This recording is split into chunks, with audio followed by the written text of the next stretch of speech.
Bonjour à tous. Présentation d'enfants. On pourrait se poser la question, pourquoi faisons-nous une présentation d'enfants? Et nous verrons à travers ce message que si nous sommes privilégiés d'avoir des enfants, nous avons un privilège encore plus grand, c'est de pouvoir nous aussi être enfants de Dieu. Alors pourquoi une présentation d'enfants? Premièrement, parce que nous avons des enfants dans cette église. Nous avons des enfants et nous les considérons comme autant de cadeaux de la part de Dieu. Il y a donc en cela une place dans un culte que nous offrons à Dieu pour exprimer notre reconnaissance face à ces cadeaux que Dieu nous fait. Alors peut-être que les parents diraient, c'est un beau cadeau, mais parfois vers 3 heures du matin, quand ça fait 1 heure qu'il pleure, le cadeau est un peu bruyant. Mais ça reste un cadeau. Ça reste un cadeau. Ça reste un cadeau parce que si nous remontons au début de l'Écriture, après le péché de l'homme, il aurait pu dire « je l'ai détruit ». Il ne mérite pas de vivre. Mais Dieu a voulu, dans sa grâce, qu'un homme, une femme, puisse donner vie, donner naissance à un enfant. Premièrement, donc, nous avons des enfants. Et deuxièmement, parce que nous croyons que Dieu aime et veut bénir les enfants et les familles dans lesquelles ils ont été placés. Dieu accorde sa bénédiction qu'il renouvelle chaque matin. Et elle est là aussi pour les enfants, elle est là aussi pour la famille. Et puis, troisièmement, parce que Dieu considère l'Église comme une famille, un lieu de rencontre, de communion, où nous aimons prier les uns pour les autres. Parce que nous en avons besoin, mais parce que nous avons la grâce que Dieu nous écoute, entend nos prières et en tient compte. Quel privilège de faire partie ainsi de la famille de Dieu. Un proverbe au chapitre 22 et verset 6 nous dit « Instruis l'enfant selon la voie qu'il doit suivre, et quand il sera vieux, il ne s'en détournera pas. » Instruis l'enfant selon la voie qu'il doit suivre, et quand il sera vieux, il ne s'en détournera pas. Quand on sait que ce texte est dans la Bible, on comprend la valeur de l'enseignement, de ce que nous apportons à nos enfants, de ce que nos enfants voient. Un cadeau de Dieu. Ève, quand elle va avoir son premier enfant, va dire cette phrase incroyable et pleine de vérité. « J'ai donné vie à un homme avec l'aide de l'Éternel. » J'ai donné vie à un homme avec l'aide de l'Éternel. C'est intéressant parce que dès le début de la vie de l'Église, de l'homme, nous nous rendons compte que dans tout ce que nous ferons, dans tout ce que nous vivrons, nous aurons besoin de l'aide de l'Éternel. Et cette aide, elle nous est accordée. Et en cela, elle est aussi un cadeau. Un cadeau parce que nous ne le méritions pas. Mais Dieu, dans sa grâce, nous accompagne, nous aide. Ève reconnaît aussitôt que mettre un enfant au monde est un don de Dieu. Celui seul qui donne la vie. Dieu est la source de la vie. Et nous connaissons, pour ceux qui connaissent le plan du salut, que Dieu, Jésus, en mourant sur la croix à notre place, en portant notre péché, nous dit qu'il nous fait passer de la mort à la vie. Dieu est l'auteur de la vie, la vraie vie. Les enfants, Frédéric l'a rappelé à travers quelques textes, les enfants sont importants pour Dieu. Et à travers sa vie terrestre, on voit que Jésus a été sensible aux enfants qui l'entouraient, aux enfants qui venaient à lui. Tout au long de la Bible, nous voyons un intérêt pour les enfants, que ce soit dès le début de l'histoire du peuple d'Israël, avec le souci de transmettre les commandements aux enfants. Enseigne les commandements à tes enfants et aux enfants de tes enfants. Nous trouvons ça dans le livre de Deutéronome, par exemple. Pourquoi pour qu'ils apprennent à suivre les commandements de Dieu. On voit également que les enfants occupent une place importante pour Jésus, les prenant même en exemple pour le royaume de Dieu. Le royaume de Dieu est pour ceux qui leur ressemblent, nous dit la Bible. Il y a donc derrière l'enfant des vérités, une réalité que nous devons apprendre, que nous devons vivre. Et en disant cela, il y a aussi probablement cette idée de la part de Jésus de dire « Mon Père aimerait que vous soyez tous ses enfants chéris qu'il veut prendre dans ses bras. » C'est un appel en même temps, c'est une vérité que l'on peut vivre. Laissez les petits-enfants, ne les empêchez pas de venir à moi, car le royaume des cieux est pour ceux qui leur ressemblent. Qui leur ressemblent, c'est-à-dire aussi de se situer en tant que chrétiens, pour ceux qui le décident, pour ceux qui ont envie d'essayer, j'aurais envie de dire, de vivre cette relation avec un Père céleste. Il y a cette idée de dire venez à moi, soyez comme des enfants, écoutez-moi, parce que moi, le Père qui est dans les cieux, je veux m'occuper de vous. Si je posais la question à Timothée et Sophie, est-ce que vous aimez Joachim? Il vous dirait oui, même à 3 heures du matin, je suis sûr. Et ce qui m'a le plus impressionné, parce que j'ai aimé mes enfants, et je continue à les aimer, c'est de me dire que Dieu m'aime encore plus que moi, j'aime ses enfants. Et quand j'ai réalisé cela, je me suis dit, waouh, alors qu'est-ce qu'il m'aime? Qu'est-ce qu'il m'aime? Il m'aime à un point où il a pu dire dans sa parole, dans un des psaumes et dans d'autres textes, même si tes parents t'abandonnaient, moi, jamais je ne t'abandonnerai. Alors j'ai aucun doute que Timothée et Sophie n'abandonneront pas leur enfant. Mais la certitude, si un jour nous devions nous retrouver seuls, ou si nos parents n'étaient plus là, de se dire, lui Dieu, jamais, jamais ne m'abandonnera. Et Jésus exprime cet amour en jugeant sévèrement ceux qui pourraient leur faire du mal. Malheur à ceux qui feraient du mal à l'un de ses petits-enfants. Il y a dans ce message cette idée aussi de cette protection que Dieu veut nous accorder en tant que Père. Tu es mon enfant et je veux prendre soin de toi. J'ai parlé du cadeau de Dieu et j'aimerais parler de la notion de la famille et de l'Église, considérée aussi comme une famille. Nous vivons dans une société qui, pour une grande partie, a pris la décision de vivre sans Dieu. C'est un choix, c'est cette liberté que Dieu a accordée à ceux qui l'a créée. Le résultat ne semble pas très fameux quand on regarde autour de nous. Et je dirais que de ce fait, le rôle des parents est donc important concernant la transmission des valeurs chrétiennes dans un monde qui semble de plus en plus les rejeter. Mais au-delà, l'Église aussi, garant de ces valeurs chrétiennes que nous voulons transmettre à nos enfants, que nous voulons aussi, avec l'aide de Dieu, apprendre à vivre. Pourquoi? Parce que nous croyons dans la beauté de ces valeurs. Parce que ces valeurs, elles viennent de Dieu, notre Père, de celui qui a créé le ciel et la terre et qui nous a créés. Et qui, mieux qu'un créateur, sait quelles sont les bonnes conditions pour vivre, même dans un monde qui a rejeté Dieu. Et je dirais peut-être encore plus dans un monde qui a rejeté Dieu.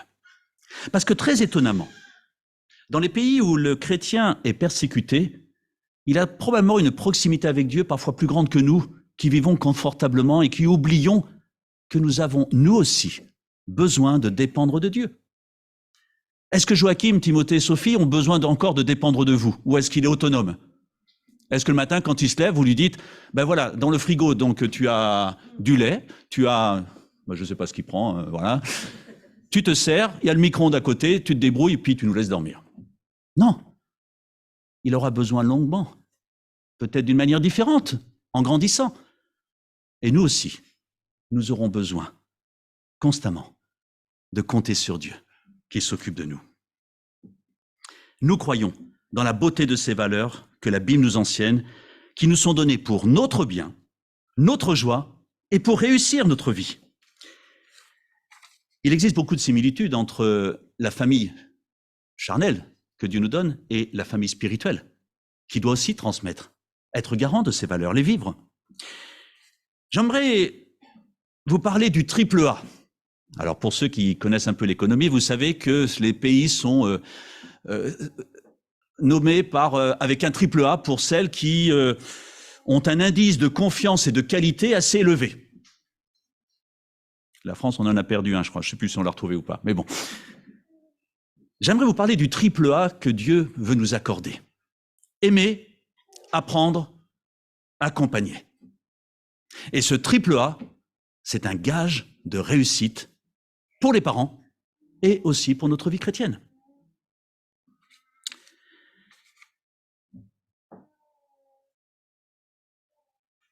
Dieu est amour. Nous le savons. Nous le croyons. Et donc tout ce qui est création ou qui possède un lien étroit avec Dieu touche à l'amour. Dieu nous aime. Et nous le savons, Dieu ne pourra jamais nous aimer plus qu'il nous aime aujourd'hui parce qu'il nous a donné tout son amour. Et nous ne pouvons rien faire de plus pour mériter plus, nous avons déjà cet amour complet que Dieu nous donne. Et Dieu a souhaité que la venue au monde d'un enfant soit le fruit d'un amour fort entre un homme et une femme. C'est un cadeau que Dieu donne. L'amour est cette vertu qui est à l'origine de la vie, qui va l'accompagner et l'entretenir tout au long de l'existence de Joachim. Il aura besoin de l'amour de ses parents, de l'amour de ses proches. On a besoin d'amour pour vivre. Et premièrement, de l'amour que Dieu nous donne. C'est en l'aimant que Joachim recevra ce qu'il y a de plus précieux dans ce monde, avant de faire pleinement connaissance, et c'est aussi notre prière, avec celui qui est amour, Dieu. Le rôle des parents, mais aussi de l'Église, est donc déterminant. Puisque Jésus, comme j'ai dit tout à l'heure, va jusqu'à dire « C'est à cela que tous reconnaîtront que vous êtes mes disciples, si vous avez de l'amour les uns pour les autres. » Comme étant le plus grand des enseignements. Aime. Parce que c'est ce dont a le plus besoin un enfant. Et nous tous également. Et cet amour que Dieu nous donne, c'est à nous simplement de le désirer. Parce que Dieu veut nous l'offrir. Et nous n'avons pas peur de le perdre. Parce que la Bible nous dit que rien ne pourra nous séparer de l'amour de Dieu manifesté en Jésus-Christ, notre Seigneur. Ça, c'est une vérité sur laquelle on peut s'accrocher. Nous sommes donc bien en présence d'un cadeau issu de l'amour de Dieu.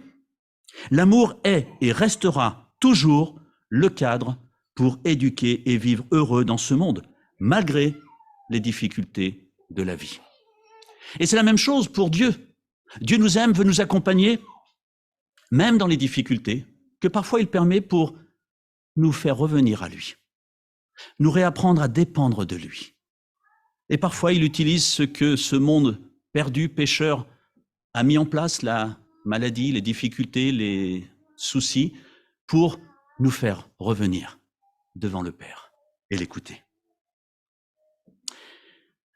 Aimer, apprendre. Nous l'avons vu, début de Deutéronome, l'Éternel rappelle l'importance de transmettre, une responsabilité importante pour que l'enfant grandisse et qu'un jour, il puisse découvrir la grâce de Dieu. Vous savez, comme Timothée, alors, ce Timothée qui est dans la salle, mais aussi l'autre Timothée qui a écrit des livres, qui avait appris les Écritures depuis son enfance, influencé par sa mère Eunice et sa grand-mère Loïs. Si Paul le dit dans cet épître au Timothée, c'est que Timothée a été influencé par ce qu'il a entendu, par ce qu'il a appris. L'histoire de Timothée montre l'importance de ce qui est enseigné dès le plus jeune âge. Et je suis personnellement reconnaissant pour les écoles du dimanche de notre Église qui permettent de faire connaître ce beau message de l'Évangile. Un message d'amour de la part de notre Dieu qui s'est donné sur la croix pour nous, à notre place, afin d'être libérés de nos fautes, afin d'être sauvés. Apprenons à connaître ce que Dieu veut nous enseigner. Un jour, Joachim sera autonome parce qu'il aura appris. Parce qu'il aura appris. Alors, là, il y a une petite différence parce que nous ne serons ici-bas jamais autonomes vis-à-vis de Dieu, mais un jour au ciel, nous serons comme des anges, la Bible nous dit. Et à ce moment-là, nous vivrons cette perfection. aimer, apprendre, accompagner. Si l'amour et l'enseignement sont importants pour la vie de Joachim, cela inclut le fait de donner. Accompagner, c'est donner. C'est donner du temps, donner de son énergie, donner de son écoute. C'est encourager. C'est vivre des choses ensemble. C'est de donner de soi-même envers l'autre parce que nous l'aimons. Il n'y a pas plus terrible que l'absence d'un père ou d'une mère parce que l'enfant a besoin de cette présence.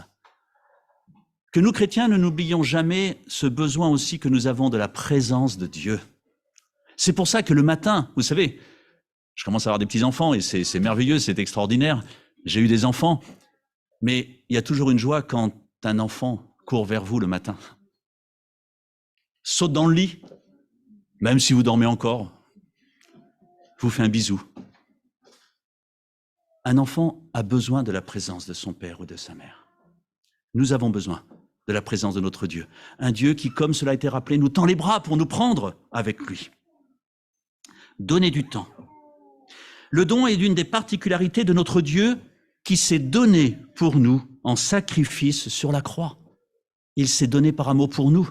Alors que nous faisions tout pour ne pas le mériter, il s'est donné pour nous, parce qu'il nous aimait. Accompagner, c'est veiller, à encourager. C'est parfois reprendre d'une manière constructive. Pas de dire « t'es mauvais, t'es nul », mais de dire « voilà comment tu aurais pu faire. Je vais t'apprendre, je vais te montrer. Je vais te donner de mon temps pour t'accompagner. » C'est-à-dire donner mon amour, même parfois dans les choses difficiles que l'on peut traverser. C'est aussi parfois permettre à l'enfant de ne pas s'endormir avec un fardeau, en l'écoutant, allant parfois jusqu'à demander pardon, parce que je me suis emporté. Vous savez, c'est pas un sentiment d'échec, c'est aussi de l'apprentissage à un enfant de montrer que nous sommes imparfaits, mais que parce que nous l'aimons, nous lui demandons pardon. Et si nous voulons un jour que nos enfants vivent cette réalité du pardon, de la repentance, montrons-leur, que nous aussi nous voulons apprendre à le vivre. Accompagner, c'est donc veiller à encourager, à accompagner. C'est aussi le principe de vie d'une Église et particulièrement de ce que Christ fait constamment pour nous. Il nous aime, il nous apprend, il nous accompagne. Jamais je ne t'abandonnerai signifie qu'il est là, constamment dès le matin, mais la nuit aussi, il est là, il est à nos côtés. Il nous regarde en disant « si seulement tu m'écoutes, j'ai envie de te donner tant de choses. Chaque matin, j'ai un paquet de bénédictions qui se sont renouvelées et j'ai envie de te les donner. Viens les prendre. » Il nous aime quoi que nous ayons fait.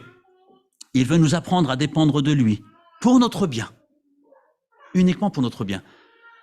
Des parents qui disent à son enfant « écoute, ce n'est pas pour l'embêter, c'est parce que les parents savent généralement un peu mieux que les enfants ce qu'il est bon de faire, ce qu'il est bon de vivre. » Alors que nous sommes imparfaits. Et lui, Dieu, notre Dieu, est parfait. Vous, parents imparfaits, qui savez donner de si bonnes choses à vos enfants, à combien plus forte raison, Dieu, qui est parfait et qui vous aime, saura vous donner ce dont vous avez besoin. Quelle belle promesse! Il veut nous apprendre à dépendre de lui, mais il veut aussi nous accompagner pour notre sécurité. Et je dirais qu'aujourd'hui, ça c'est un critère important. Dans une société, dans un monde qui n'est pas toujours simple, il veut nous accompagner. Il veut aussi nous consoler, parce qu'il sait que le monde n'est pas facile. Il veut nous guider dans un seul but, aller de l'avant dans un chemin qu'il a préparé d'avance. Et c'est la même chose pour Joachim, comme pour chacun de nous. Ta parole est une lampe à mes pieds et une lumière sur mon sentier, nous dit la Bible. C'est pas simplement pour qu'à l'école du dimanche, on apprenne des beaux versets bibliques, c'est pour que cela nous rassure. Je vais te montrer le chemin que j'ai tracé pour toi. Dieu nous a aimés en nous donnant ce que nous pouvions faire, ce que nous ne pouvions pas faire, pardon. Dieu nous a donné ce que nous ne pouvions pas posséder. Et il nous accompagne jour après jour, nous guidant sur le chemin afin de pouvoir nous-mêmes accompagner d'autres personnes qui seront aussi appelés fils de Dieu. Le Père nous accompagne. Et Jésus dit, laissez les petits enfants, ne les empêchez pas de venir à moi, car le royaume des cieux est pour ceux qui leur ressemblent. Le but dans tout cela, c'est d'amener ce petit enfant Joachim un jour à faire le bon choix, celui que Dieu lui propose, de le suivre parce qu'il l'aime, de le conduire dans un chemin qu'il a tracé pour lui. Et c'est ce que nous souhaitons pour lui. Et c'est pour ça que nous allons aussi prier pour les parents et pour cet enfant, pour que Dieu leur fasse la grâce de voir un jour ce miracle de la vie, de passer de la mort à la vie, de considérer Dieu comme un père qui va s'occuper de lui. Et en cela, nous avons besoin de l'aide de Dieu et aussi de l'aide de l'Église, parce que c'est notre responsabilité de prier aussi les uns pour les autres et de prier pour les parents et de prier pour les enfants que Dieu nous donne. Nous sommes les enfants de Dieu et il y a ce texte que nous trouvons dans le Nouveau Testament qui est une reprise d'un texte de l'Ancien Testament. « Je serai pour vous un père et vous serez pour moi des fils et des filles, dit le Seigneur Tout-Puissant. » Jésus nous transmet sa lumière, sa parole. Il nous aime, il nous donne et il nous accompagne. Quel privilège de faire ainsi partie de cette famille de Dieu. Et nous sommes de ce fait appelés en retour à partager aussi autour de nous ce que Dieu nous donne. Pour terminer, et les enfants vont nous rejoindre, cette présentation de Joachim, c'est une fête. Dans ce moment de culte que nous partageons, c'est un moment de joie. Nous nous réjouissons de l'arrivée de Joachim. Et nous nous réjouissons de l'accompagner, de vivre et de prier pour lui, pour ses parents. C'est pour ça que rien de mieux qu'un temps de prière. Alors bien sûr, ce n'est pas notre prière qui va faire de lui un chrétien. Ce sera son choix. Un jour, il aura à choisir, est-ce que je désire suivre Christ? Mais je reste convaincu que de par notre témoignage, nous pouvons l'encourager à suivre Jésus-Christ. Quoi de plus beau que la prière, puisque c'est Dieu qui nous écoute et c'est Dieu qui nous dit « Parlez-moi, j'aime vous entendre » pour exaucer les prières que vous faites monter vers moi. Ça marche pour les grands et ça marche pour plein de choses. Hein. Nous allons donc exprimer notre reconnaissance pour ce cadeau de Dieu, pour la vie qu'il accorde à cet enfant, et au-delà, la vie qu'il nous accorde. Nous voulons demander la bénédiction de Dieu sur Joachim, ainsi que sur ses parents, sur sa famille, pour les accompagner et les fortifier dans ce rôle de père, de mère, de grands-parents. Nous l'avons vu tout à l'heure avec l'histoire de Timothée, un rôle important. Nous prierons pour qu'un jour Joachim puisse rencontrer Dieu comme son sauveur et comme son Seigneur. Mais en tant qu'Église, nous nous engageons devant Dieu à soutenir, à accompagner, à aimer ce nouvel être et sa famille, parce que Dieu nous les confie également. Voilà pourquoi nous allons prier. Voilà pourquoi nous allons, avec joie, nous adresser à Dieu. Les enfants vont arriver, et je vais demander donc à Timothée, à Sophie et à Joachim, avec l'aide de ses parents, de venir devant, et puis aussi donc les deux personnes qui vont aussi prier. Et en attendant les enfants, je vous propose de chanter, je crois que vous le connaissez tous par cœur, « Oui, nous faisons partie de la famille de Dieu ». Et si ce n'était pas le cas, réfléchissez, parce que Dieu aimerait que vous fassiez partie également de la famille de Dieu, parce qu'il a aussi un plan pour vous. Chantons cela pendant que les enfants vont arriver. Du Père.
Nous allons prier pour Joachim. Est-ce que tu es d'accord, Joachim?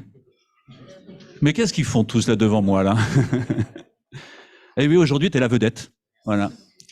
Mais il y a surtout aussi la joie dans le ciel.